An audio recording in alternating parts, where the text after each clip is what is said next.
Hello दोस्तों, मेरा नाम है फराज।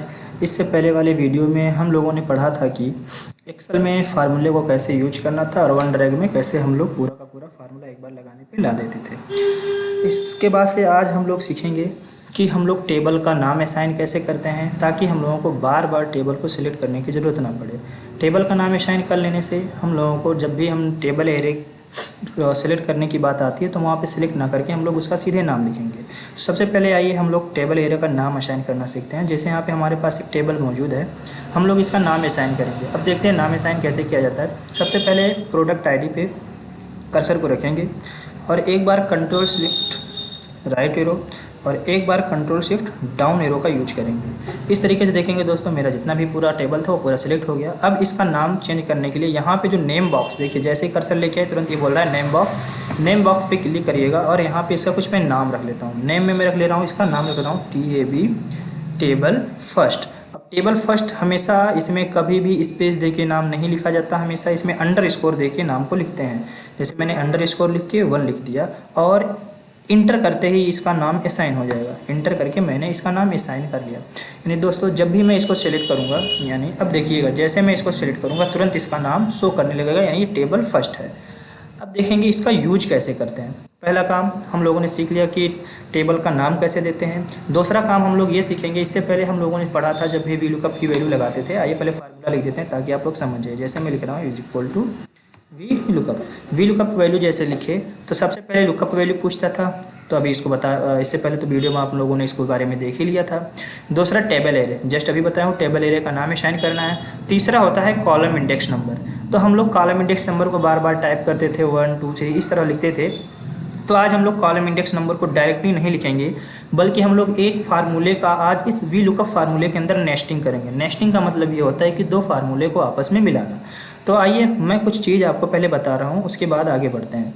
जैसे मैं यहाँ पे कर्सर लिख दूँ और मैं इस तरह लिखूँ इज इक्वल टू ROW रो लिखूँ और एक बार स्मॉल ब्रैकेट ओपन और क्लोज करके इंटर कर दूँ। देखिए दोस्तों यहाँ पे 10 लिख दिया। 10 का मतलब ये होता है कि ये जो मेरा रो नंबर है वो मेरा कितना है, रो नंबर 10 है। देखिए हमको ऐसे भी अगर गिनती करें आए तो ये 10 है और ये मेरा यहाँ पे बता देता है रो नंबर 10।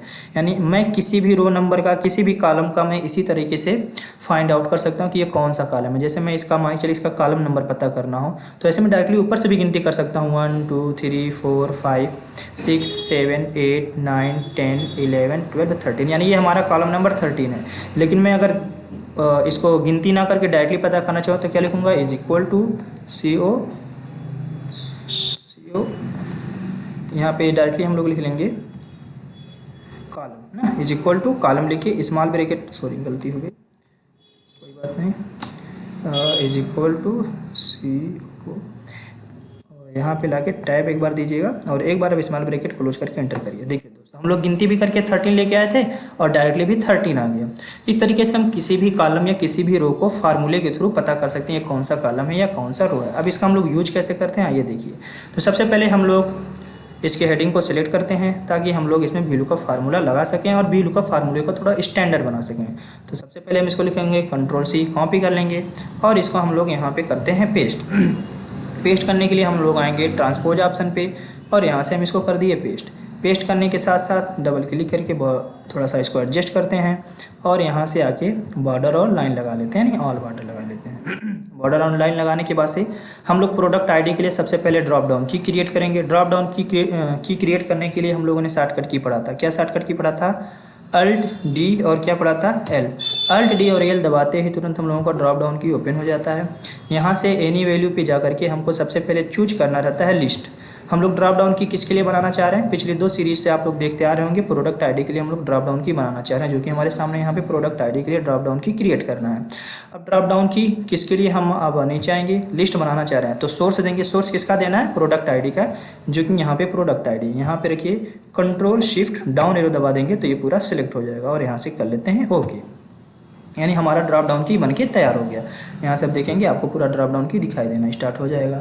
अब आगे हम लोग कस्टमर के लिए यहाँ पे VLOOKUP फार्मूले का यूज करेंगे, तो हम लोग लिखेंगे is equal to VLOOKUP, tab देंगे अब उसके बाद से हमको बताना है लुकअप वैल्यू, किसको ढूंढना चाह रहे हैं हम लोग, तो इसी को ढूंढना चाह रहे हैं। और इससे पहले हम लोगों ने पढ़ा था कि कभी भी प्रोडक्ट आईडी चेंज नहीं होना चाहिए, यानी इसीलिए हम प्रोडक्ट आईडी को क्या करते हैं, लॉक कर लेते हैं। प्रोडक्ट आईडी को लॉक कैसे करेंगे, F4 जैसे ही प्रेस करेंगे तुरंत प्रोडक्ट आईडी लॉक हो जाएगी। कॉमा देंगे, कॉमा के बाद से हमसे पूछ रहा है टेबल एरे, तो हमको टेबल एरे अब नहीं लिखना है, यानी हमको टेबल एरे को अब सेलेक्ट नहीं करना, टेबल एरे को हम लोग लिखेंगे। देखिए हमने कुछ नाम असाइन किया था ना इसका, टेबल फर्स्ट। देखिए जैसे मैंने टेबल लिखा तुरंत टेबल फर्स्ट हमको नाम शो करना स्टार्ट हो गया। टाइप देके हम टेबल फर्स्ट को यहाँ से सिलेक्ट कर लेंगे। देखिए दोस्तों इस तरीके से अब हमको टेबल एरे लिखने की ज़रूरत नहीं पड़ी, यानी बार बार उसको सिलेक्ट करने की ज़रूरत नहीं पड़ा। हमने जो उसका नाम असाइन किया था डायरेक्टली मैं उसको उस नाम को यहाँ पे लिख दिया।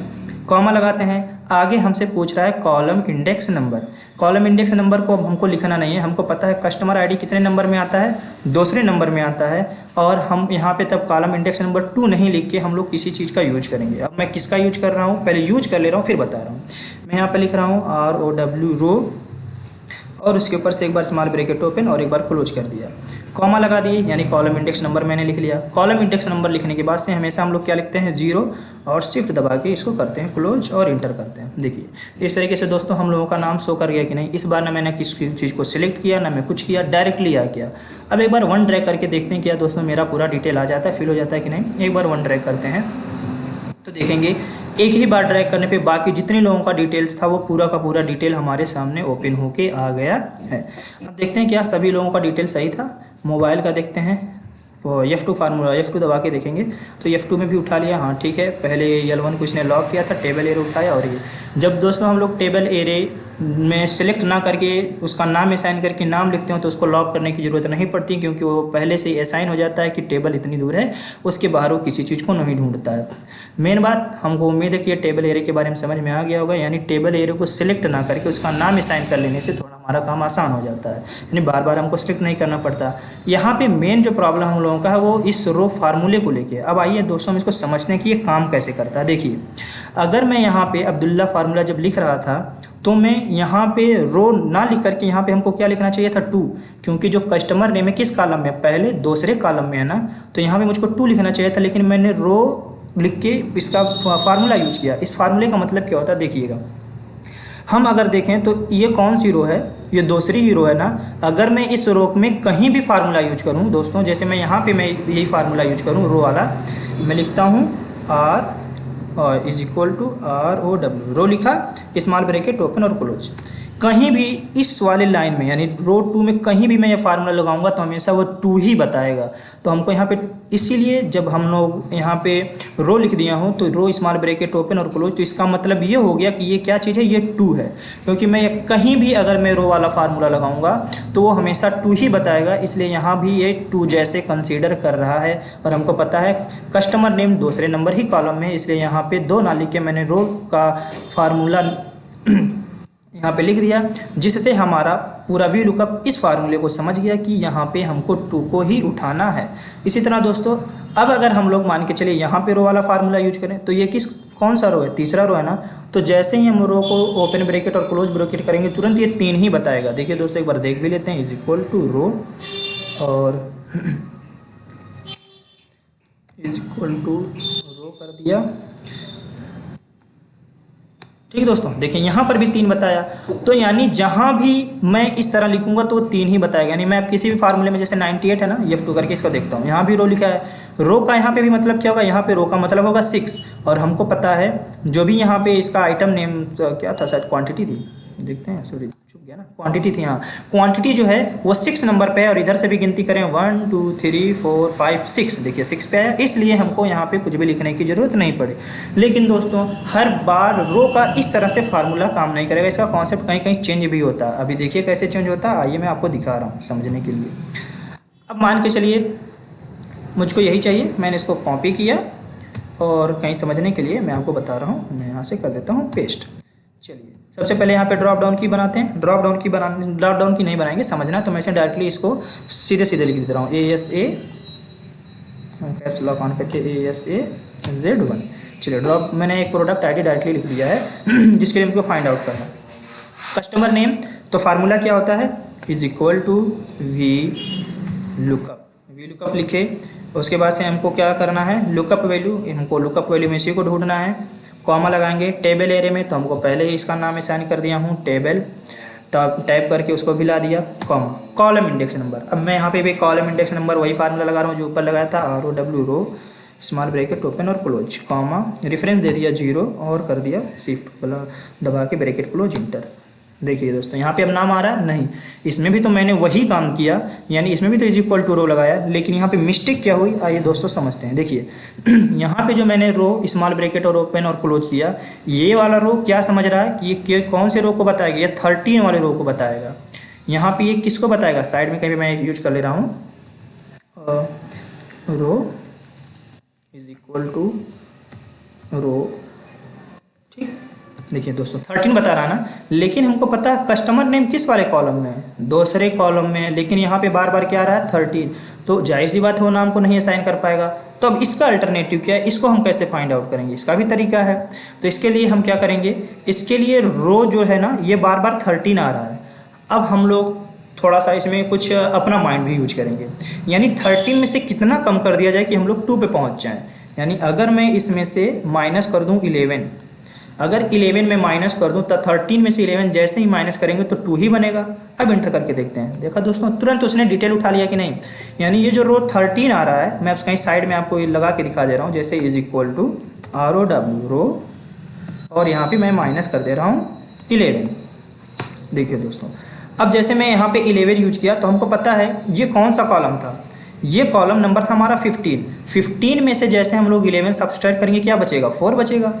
अगर हम लोग यहाँ पता करना चाहें, यहाँ कस्टमर नेम हमारा किस कॉलम में है, दूसरे कॉलम में है, तो हमेशा यहाँ पे हमको 2 ही चाहिए। तो 2 चाहने के लिए हम लोग किसका यूज़ करेंगे, =ROW रो स्मॉल ब्रैकेट ओपन और क्लोज, माइनस कितना करेंगे 11, इंटर करके देखते हैं। देखिए दोस्तों 2 आया कि नहीं, यानी ओवरऑल हमको जो कस्टमर नेम वो 2 वाले कॉलम से उठाना है, तो यहाँ पे मेरा रो भी कैसा आना चाहिए, 2 जैसे आना चाहिए।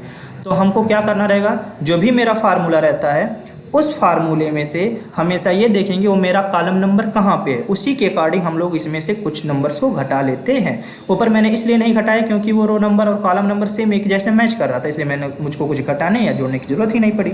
लेकिन यहाँ पे मैं जोड़ और घटा इसलिए रहा हूँ ताकि हमारा row number exact match, row number जो है वो कॉलम नंबर से मैच कर जाए, क्योंकि यहाँ पे रो नंबर 13 जबकि हमको कॉलम नंबर 2 की जरूरत पड़ी, इसलिए मुझको 13 में से 11 को घटाना पड़ा। ठीक है दोस्तों, अब एक बार अगर फार्मूला लगा देंगे, अब जब जैसे ही मैं यहाँ पे डबल क्लिक करूंगा तो देखेंगे सारे में फिर फार्मूला गलत कर दिया। यहाँ पे देखिए लिख रहा है नॉट अवेलेबल, बहुत ढेर सारे में फिर लिख रहा है कि नॉट अवेलेबल है।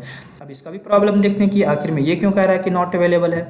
आइए एक जगह पे रखते हैं और F2 को प्रेस करते हैं। F2 जैसे दोस्तों हम लोगों ने प्रेस किया तो यहाँ पे इसने क्या लिख दिया है, यहाँ पे ये लिख रहा है टेबल एरे फर्स्ट। तो देखा दोस्तों हम लोगों ने लगता है कुछ मिस्टेक इसमें किया था, इंटर करते हैं। ठीक है, अब्दुल्ला का नाम लिखते टाइम F2 प्रेस करते हैं। इसमें हम लोगों ने इसका जो लुकअप वैल्यू थी उसको हम लोगों ने लॉक नहीं किया था, तो इसको लॉक करते हैं। अब जब लॉक कर लिया फिर इंटर करते हैं। चलिए दोस्तों लॉक कर दिया, अब फिर डबल क्लिक करते हैं।